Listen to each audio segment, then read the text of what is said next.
Have you ever wondered what happens when a classic series gets a supersized upgrade? Today we're diving into Super Castlevania IV, a game that promised to bring the best of Castlevania to the Super Nintendo, and it certainly delivered. Let's see how this 1991 classic holds up in 2024. In Super Castlevania IV, evil once again lurks in the darkness as Dracula returns to terrorize the land of Transylvania. According to legend, every 100 years, the forces of good weaken, giving evil a chance to rise. This time, Dracula is revived by a sinister group, threatening to turn all humanity into creatures of darkness under his rule.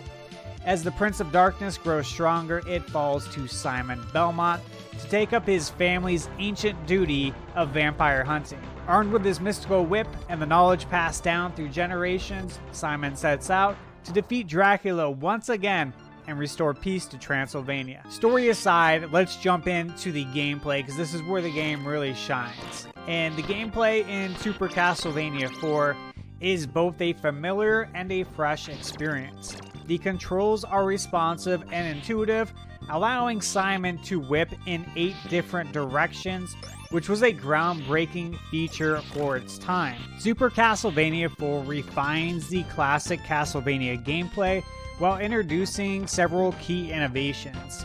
Simon Belmont's primary weapon is still the legendary vampire killer whip, but this time it can be swung in 8 directions, allowing for more precise combat and the ability to attack from various angles.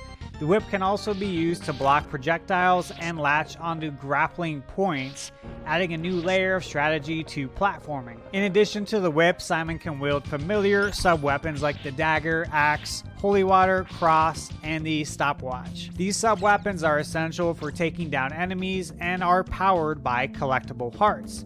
The controls are still tight and responsive, with the ability now to control Simon's jump in mid-air, a significant improvement over previous entries. The fluidity and versatility of Simon's movements make Super Castlevania IV one of the most polished games in the series. Now let's talk about the sound. The soundtrack of Super Castlevania IV is a standout feature, crafted to showcase the Super Nintendo's audio capabilities. The music perfectly complements the game's eerie atmosphere, with classic tracks like Bloody Tears, Vampire Killer, and Beginning becoming iconic pieces of gaming music.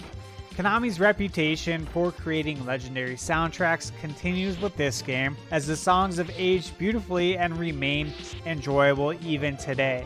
The combination of haunting melodies and dynamic sound effects enhances the overall experience, making it a joy to listen to. Super Castlevania IV showcases the Super Nintendo's capabilities with impressive graphics and a distinct gothic art style. The game features richly detailed environments from eerie forests and caverns to Dracula's ominous castle, all designed to immerse players in a haunting atmosphere. The use of the Mode 7 effects, like the rotating room, adds a dynamic touch that was groundbreaking for its time. Simon Belmont's animations are smooth and responsive, and the sprite work for enemies and bosses is detailed and memorable, staying true to the classic Castlevania aesthetic. The color palette plays expertly with light and shadow, enhancing the game's dark, supernatural themes. Despite its age, Super Castlevania IV's visuals remain striking, making it a standout title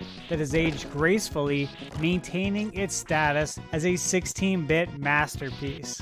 So, who's this game for? I would say Super Castlevania IV is ideal for fans of classic platformers and those who appreciate challenging gameplay. Obviously, if you're a fan of Castlevania, you need to play this game.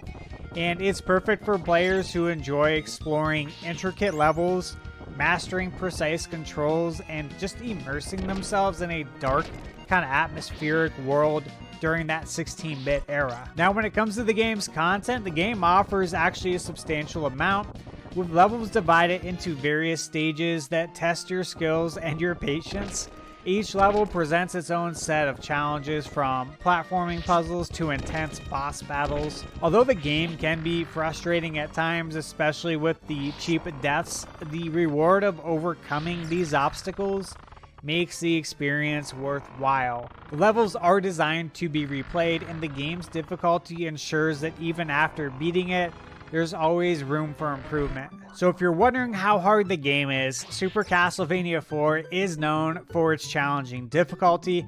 Many players find themselves facing cheap deaths that can make progress difficult and often unexpected. The game's difficulty can vary depending on your approach and familiarity with the levels. I would say it requires both skill and memorization. That is super key, making it a true test of perseverance to get through this game. Now, when it comes to the emotion and charm, playing Super Castlevania IV feels like a grand upgrade from the NES trilogy. Revisiting it here in 2024, it's evident how well the game has aged. The familiar tunes such as Bloody Tears and Vampire Killer, they really evoke a strong sense of nostalgia and joy, and the game's charm lies in its ability to blend challenging gameplay with an impressive presentation, creating an emotional connection that has stood the test of time. When it comes to the game's replay value, it doesn't offer multiple endings or branching paths, but the tight gameplay and challenging difficulty make it highly replayable. I think you'll find yourself coming back to it time and time again, as I have over the years, trying to master the controls and achieve the perfect run. So, is the game fun? Well, despite its occasional frustrations, Super Castlevania IV remains incredibly fun today. The combination of engaging gameplay, challenging levels, a memorable soundtrack, and impressive visuals creates a compelling experience. Even the Mode 7 graphics, which were mind-bending in 1991, continue to impress today, and the joy of exploring the game's world and overcoming its obstacles make it a truly standout title. So if you're wondering how long the game is, Super Castlevania IV can be a lengthy adventure, with many players finding themselves returning to the game over the years, again, as I have. Its difficulty can lead to prolonged play sessions, and it's not uncommon for players to walk away pissed off and come back to it later.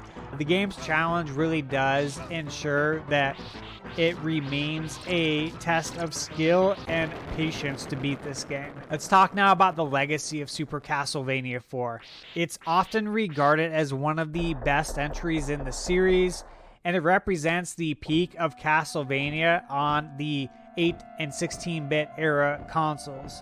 The game's innovative features, such as the 8-directional whip control and its impressive presentation, make it a classic that continues to be celebrated today. Alright guys, now it's time for my final thoughts. I absolutely love Super Castlevania IV. I think it's a grand upgrade from the NES games, with its 8-directional whip control and impressive graphics still feeling even revolutionary today as I played through it again.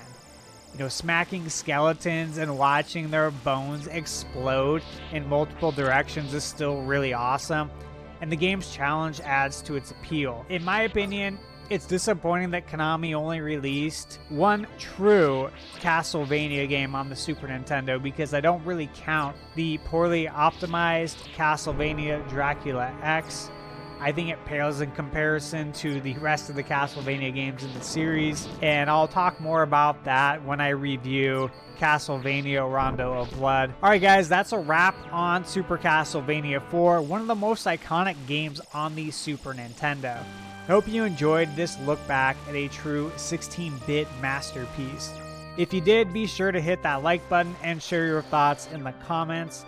Don't forget to subscribe to ThunderStash Gaming for more reviews, retrospectives, and gaming goodness.